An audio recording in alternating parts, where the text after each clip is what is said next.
Les gars, le Bitcoin ainsi que les crypto-monnaies sont en train de poursuivre leur tendance haussière. Donc on a connu une belle progression à l'ouverture des marchés à partir d'hier et jusque maintenant. Mais maintenant, la question c'est bien entendu de savoir si cette hausse va s'arrêter ici ou si elle risque de franchir les niveaux les uns après les autres pour atteindre des niveaux sommets. Déjà, on a réalisé un nouveau sommet plus haut, c'est encourageant, mais pour bien le comprendre, eh bien j'ai un graphique important à vous présenter. Ceci s'est avéré extrêmement fiable par le passé et ça a pu nous indiquer à quoi on peut s'attendre par la suite lorsqu'on voit ce genre de pattern émerger. Donc on va essayer de se préparer pour la suite, j'ai beaucoup de choses à aborder aujourd'hui, restez donc avec nous du début jusqu'à la fin de cette vidéo. Bienvenue à tous, je m'appelle Maxime et je vous apporte chaque jour des nouvelles vidéos en français sur la crypto. Si vous êtes nouveau sur cette chaîne, alors soyez sûr de vous abonner et d'activer la cloche dès maintenant. Alors, déjà, le Bitcoin a enregistré 8 ou 9 chandelles vertes consécutives, donc c'est déjà assez encourageant. Donc si la chandelle journalière clôture également en vert, bon pour le coup elle est actuellement rouge, mais on verra bien. Regardez ceci déjà hier, une forte chandelle haussière s'est formée ici, on a dépassé cette zone importante de consolidation, le cours a tenté de réaliser une poussée vers la résistance des 76 000 $, mais on s'est fait rejeter à l'approche de ce niveau. Sur la mèche ici, vous pouvez voir qu'on est presque venu le toucher, on a eu une pression baissière après ça, mais c'est normal, on pouvait s'y attendre. La question est maintenant de savoir si on va tenter une nouvelle percée pour finalement franchir prochainement ce niveau, ou peut-être on risque de se consolider un petit peu, voire baisser davantage, et ensuite il faudra réévaluer la situation bien sûr. Personnellement, je pense qu'on risque d'observer plutôt une phase de consolidation, peut-être un petit peu de temps entre ces niveaux de support et résistance. C'est ce que je vous expliquais d'ailleurs dans mes vidéos précédentes. Si jamais on franchit cette zone orange, je m'attends à ce que le prix ne bouge plus trop, tellement il nous a fallu de force pour dépasser la dernière résistance. Mais par contre, au moyen terme, je m'attends forcément à ce qu'on ne puisse finalement dépasser tous ces niveaux les uns après les autres et qu'on risque de voir une poussée vers des niveaux plus élevés. Pour le moment, tout se déroule toujours comme prévu, et si vous vous penchez là-dessus, pour le coup, on a bel et bien clairement dépassé le précédent sommet, donc c'est encourageant. Donc on a dépassé ceci, c'est une nouvelle tendance, ça témoigne un peu plus de confiance sur le marché au court terme, donc ça c'est encourageant, et bien entendu, toutes ces chandelles vertes consécutives confirment également une nouvelle tendance et un regain d'énergie. Cependant, il faut bien garder à l'esprit que chaque fois qu'on atteint des nouveaux niveaux de résistance sur ces graphes ici, les investisseurs commencent à dumper leur Bitcoin. Beaucoup de personnes cherchent encore à sortir du marché, à vendre à des prix un petit peu plus élevés pour sauver les meubles, on va dire, donc il faut tenir compte de ceci. La seule question, c'est de savoir si la demande d'achat est actuellement supérieure à la demande de vente, c'est la seule question. Mais voilà, il y aura bien sûr une pression de vente importante, on va pouvoir la surmonter cependant, j'en suis certain. Je pense toutefois que ça risque de prendre un certain temps, donc soyez-en conscients. Et surtout, vendredi aura lieu l'un des événements les plus important ici, c'est vraiment ce qu'on appelle le triple witching. C'est un événement majeur avec le plus grand nombre d'échéances d'expiration d'options de, tenez-vous bien, c'est le plus gros de l'histoire des marchés. Donc ça va être une date relativement importante qui va susciter de la volatilité. Le vendredi 20 va devoir, sera historique quoi qu'il arrive. Donc déjà, je vous en ai parlé dans la vidéo d'hier. Si vous ne l'avez pas encore vu, je vous invite à aller la visionner. Mais voilà, d'ici là, on risque de toute façon d'observer une certaine volatilité jusque vendredi, avec peut-être un mouvement plus décisif à la hausse ou à la baisse vers la fin de cette semaine, mais le marché va déjà tenter d'établir une tendance dans les jours à venir. Globalement, je m'attends plutôt à une tendance haussière. Comme vous savez, je reste bullish au court terme, mais après la percée de plusieurs niveaux, j'ai adopté une position un petit peu plus prudente. Actuellement, bon, c'est vrai, le cours est en train de se rétablir un petit peu, j'ai une position plutôt neutre parce que certains éléments sont haussiers, d'autres plutôt baissiers. Cependant, la tendance actuelle, on va dire, au court terme immédiat, a l'air tout de même assez forte, donc c'est quelque chose qu'on peut trader également. On va voir si on confirme la percée des dernières résistances en date, je vous tiendrai bien entendu informé au cours des prochaines vidéos. Concernant l'Ethereum, même constat, une belle petite chandelle haussière qui est en train de se dessiner vers les 2400 $. Si jamais on parvient à franchir ce niveau, le prochain sera les 2500. Pour ce qui est de Solana, la situation est également favorable. Le marché essaye de se maintenir au-dessus des 95. Par ailleurs, on a observé une chandelle verte intéressante du côté des marchés traditionnels hier, mais on est cependant en approche de mon niveau de résistance des 6772, et je pense que ça risque d'être difficile à franchir, surtout qu'on a confirmé ceci en tant que résistance. En regardant ce graphique, il me semble plutôt évident qu'on est en train de perdre de la vigueur et qu'on risque de se faire rejeter. De manière générale, l'élan a été perdu, vous pouvez voir vraiment ce sommet arrondi. Donc ce niveau de résistance, selon moi, risque d'être trop important pour le moment et on risque d'assister à une poursuite de la baisse. Toutefois, au long terme, vous savez, je reste convaincu que le marché boursier américain se portera bien. Pour le moment, à mon avis, ce niveau de résistance va être crucial.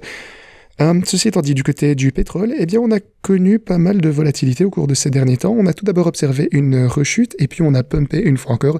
Alors déjà, rappelez-vous de ce que je vous disais au cours de la vidéo d'hier. J'avais annoncé que je réduirais la moitié de mes positions sur le pétrole. Alors, vous le savez, si vous m'avez rejoint sur ce trade sur le pétrole, hier, je pense qu'on était, eh bien, aux alentours des 150% de profit et je vous ai dit que, en tout cas, si cette position était importante pour moi, je prendrais 50% eh bien, de bénéfices sur ces transactions et tout ce qui reste, forcément, c'est du profit gratuit en quelque sorte.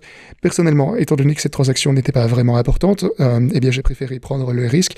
Donc, normalement, j'aurais retiré ces 50%, et si vous avez retiré ces 50%, eh bien, vous avez bel et bien fait un bon choix, parce que depuis lors, le prix du pétrole a effectivement chuté. Encore une fois, c'est un risque que j'étais prêt à prendre, mais voilà, c'était pas le pari gagnant, vraisemblablement. En fait, au moment où je réalise cette vidéo, là on était à 160% et maintenant 110 seulement sur cette semaine, mais voilà, c'est déjà pas mal. Et on va continuer à suivre cette situation, bien entendu. Je pense qu'il y a toujours de fortes chances que le prix du pétrole ne continue à augmenter, et je vous tiendrai au courant à ce sujet au cours des vidéos à venir. Je vous donnerai les dernières informations en date au jour le jour, notamment concernant la situation au Moyen-Orient, bien sûr. Quant à mes stratégies de trading, on a eu pas mal d'évolutions avec des gains de 245 000 $, pour être précis de ce côté. Alors pour tous ceux qui m'ont suivi dans l'utilisation de ces stratégies, eh bien vous réalisez actuellement des gains incroyables et ça me fait une fois encore plaisir d'avoir pu vous proposer ces outils. La stratégie Bitcoin est à près de 100 000, Ethereum 87 et 60 du côté de Solana. Donc voilà. C'est excellent, je continuerai bien sûr à vous tenir au courant. Si vous souhaitez rejoindre mes stratégies de trading ou même suivre mes trades individuels que je partage avec vous tous les jours, rendez-vous en description de cette vidéo, vous y trouverez des bonus absolument incroyables. Tout d'abord sur Pionex, inscrivez-vous et réclamez les bonus. Vous trouverez donc Bitcoin, Ethereum, Solana ici. Vous avez également les liens pour le pétrole si vous le souhaitez de ce côté. Donc ça c'est pour ce qui est de Pionex, c'est déjà exceptionnel. Et ensuite vous avez les liens Toobit si vous souhaitez effectuer des trades individuels comme celui dans lequel je me trouve actuellement sur le pétrole. Je vous tiendrai d'ailleurs informé dès que j'ouvrirai une nouvelle position, mais voilà.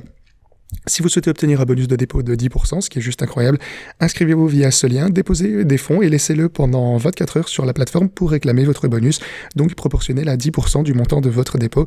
Vous pourrez donc ensuite utiliser les bonus, les fonds bonus pour trader et réaliser des gains pour vous-même. Donc voilà, vous conservez tous les bénéfices de votre trader, bien entendu, mais cette offre est limitée dans le temps, donc profitez-en avant qu'elle n'expire.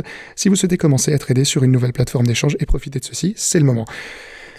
Ceci étant dit, pour passer à l'actualité du Moyen-Orient, Trump affirme que la guerre prendra bientôt fin, mais pas cette semaine. Alors pour le coup, j'ai vu ceci, ça c'est une déclaration de Ray Dalio. Comme vous savez, Ray Dalio prédit en quelque sorte la fin de l'empire américain et du dollar, la monnaie de réserve, la fiat, etc. On en a parlé quelques fois sur la chaîne. Et il affirme qu'une grande partie de l'issue de la bataille finale dépendra du contrôle du détroit d'Ormuz. Qui le contrôlera? Et en clair, dans le conflit actuel, la guerre au Moyen-Orient, eh bien, le vainqueur et le vaincu dépendent en quelque sorte entièrement du contrôle du détroit d'Ormuz. Tout le monde s'en fichera à la fin de savoir les dégâts qui ont été faits. En fin de compte, lorsqu'un cessez-le-feu sera organisé, si l'Iran contrôle toujours le détroit d'Ormuz, eh bien alors il aura en quelque sorte gagné la guerre. Et si les États-Unis, eh bien d'une manière ou d'une autre, réussissent à garder le contrôle ou à prendre le contrôle du détroit d'Ormuz après la fin de cette guerre par le biais de groupes interposés ou directement, eh bien ils auront en quelque sorte gagné cette guerre. Donc en résumé, c'est vraiment à ceci que tout se résume, et je pense que ça a aussi un lien étroit avec la perte potentielle de la domination mondiale des États-Unis, pour ainsi dire. Ils essayent vraiment de garder leur place de leader, et c'est intéressant. Pour le coup, vous pouvez approfondir le sujet si vous le souhaitez et aller lire ceci, mais en gros, tout dépend donc de qui va contrôler ce fameux détroit à la fin du conflit. De plus, la guerre a actuellement de nombreuses répercussions, vous le savez, éventuellement de manière économique également. Le prix du carburant est en train de monter en flèche, ça n'a pas arrêté. À Singapour, par exemple, le prix du carburant a augmenté de 146% depuis le début de cette année seulement, et vous pouvez par exemple le constater juste ici avec cette montée en flèche qui est juste incroyable. Donc les prix continuent à s'envoler. N'oubliez pas non plus que de nombreuses entreprises, en fait pratiquement toutes, dépendent quasiment entièrement du pétrole d'une manière ou d'une autre. Donc voilà, les investisseurs particuliers, le retail spéculent également sur le pétrole actuellement. Regardez la participation persistante des investisseurs particuliers ici. Tout le monde est en train de miser sur le pétrole, et c'est également pour ça que je suggérais de retirer 50% de votre investissement sur le pétrole, parce que ça risquait de fluctuer énormément. Le prix a déjà chuté, mais bon, là on était à 160% de gains. Je suggérais donc de retirer 150% et de laisser le reste simplement courir. Le reste de toute façon n'est que du profit avec lequel on peut prendre plus de risques. Bon, je n'exclus pas davantage de hausse, mais certains signes sur le marché, notamment une participation du retail et d'autres facteurs, indiquent un possible pic au court terme du côté du pétrole, et c'est d'ailleurs en quelque sorte ce qui s'est produit au court terme immédiat, on va dire récemment. Donc, On verra bien ce qui va pouvoir se dérouler ensuite. Peut-être qu'on va pouvoir se consolider un petit peu, que le prix va arrêter de bouger. Quoi qu'il en soit, je pense que la tendance risque de s'inverser avant. On risque de monter encore un petit peu avant que ça se stabilise. Si vous avez retiré 50%, eh bien ne prenez aucun risque. Si vous pensez même que le prix est monté, si vous pensez qu'on risque d'atteindre les $200, eh bien au moins vous aurez récupéré votre mise initiale et réalisé de beaux gains. Alors, pour continuer, comme je vous l'ai montré, le secteur du retail mise sur le pétrole, tandis que les institutions achètent du Bitcoin à tour de bras. Strategy a investi 1,6 milliard de dollars la semaine dernière grâce à leur offre STRC, et vous pouvez d'ailleurs le voir à travers leurs actions STRC. Ici, ils ont levé 1,6 milliard et ils sont ici en train de le réinvestir dans le Bitcoin. Alors, pourquoi ont-ils levé autant d'argent? Que vont-ils faire? C'est quoi le but en quelque sorte? Parce que il existe une forte demande pour le Bitcoin, cette fameuse action également STRC. Et est-ce que ça risque de continuer comme ceci? Eh bien pour le coup, je ne pense pas, parce que le truc, c'est qu'on a également une date de versement de dividendes. On a eu un volume de trading extrêmement important récemment, simplement pour cette offre, et je ne pense pas que ça risque de continuer sur la même lancée. Par contre, si c'est le cas, bien entendu, j'en serais ravi, mais je ne pense pas qu'ils risquent de continuer à lever des milliards de dollars chaque semaine. C'est juste un rythme qu'ils ne peuvent pas soutenir, c'est complètement dingue, mais voilà. Quoi qu'il en soit, ils achètent plus de Bitcoin, ils continuent d'en acheter tous les jours, et ça fait plaisir. Sinon, pour la guerre au Moyen-Orient, eh bien ça menace l'approvisionnement mondial en puces également. Il faut savoir que Taïwan produit la quasi-totalité des semi-conducteurs, et ça, eh bien c'est utilisé particulièrement dans le secteur de l'IA et dans l'électronique, qui est très demandé. Ils dépendent donc fortement des importations de métaux de matériaux comme l'hélium et le soufre, et ça c'est apporté du Moyen-Orient ainsi que de l'énergie. Pour le coup, le Qatar est le deuxième plus gros exportateur d'hélium du monde, et TSMC produit 90% des puces, et ces puces sont les plus avancées du monde, qui les fournit donc à Nvidia et Apple, les plus grands consommateurs. Donc actuellement, ils sont absolument vulnérables parce qu'ils importent 97% de leur énergie. Alors, plus ce conflit va durer, plus les perturbations risquent d'être importantes et d'avoir des répercussions qu'on n'attendait pas forcément. Comme je vous l'ai montré, le Qatar est le deuxième producteur mondial d'hélium et souffre énormément de cette situation. Le prix de l'hélium donc est en train de s'envoler également, ayant doublé depuis le début de la guerre.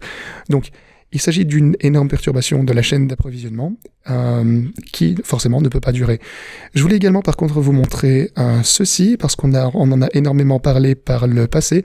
Il s'agit du ratio des whales sur les marchés boursiers qui nous indique en gros que en fait, on peut voir ici quelle part de l'activité est des dépôts sur le marché, et l'activité en général provient des whales, et laquelle provient du retail. Donc, ce que vous pouvez constater, c'est qu'on a actuellement un pic de ce côté, et par le passé, les pics d'activité des whales se situaient généralement au bottom, ou en tout cas aux proximités d'un point d'inflexion. Vous le voyez ici en 2024, on était également proche du point bas ici, avant de voir une énorme rehausse. En 2022, on a également observé une période de marché latéral et turbulent ici. Grosso modo, il ne s'est pas passé grand-chose, mais ensuite, on a eu une forte pump une fois que cette métrique s'est manifestée davantage. Donc, acheter à ce moment-là, ça a souvent représenté une excellente opportunité d'achat. Même chose ici pour le coup en 2020, c'est toujours le même schéma. L'activité des whales a explosé, on a constaté une forte progression.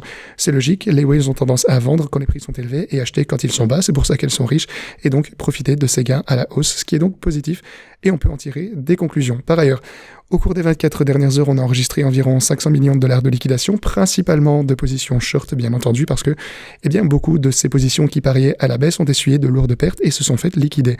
Personnellement, j'utilise mes stratégies de trading sans essayer d'anticiper les sommets ou les bottoms. Je multiplie simplement les transactions en profitant des opportunités qui se présentent. Encore une fois, n'oubliez pas de consulter les liens en description. Inscrivez-vous sur Pionex si vous souhaitez utiliser les bots de trading sans avoir à chronométrer les bottoms et les sommets. Si vous souhaitez trader individuellement, utilisez Toobit également. Il propose actuellement une offre exceptionnelle dont vous pouvez profiter. Ceci dit, merci beaucoup d'avoir regardé cette vidéo et moi je vous dis à la prochaine.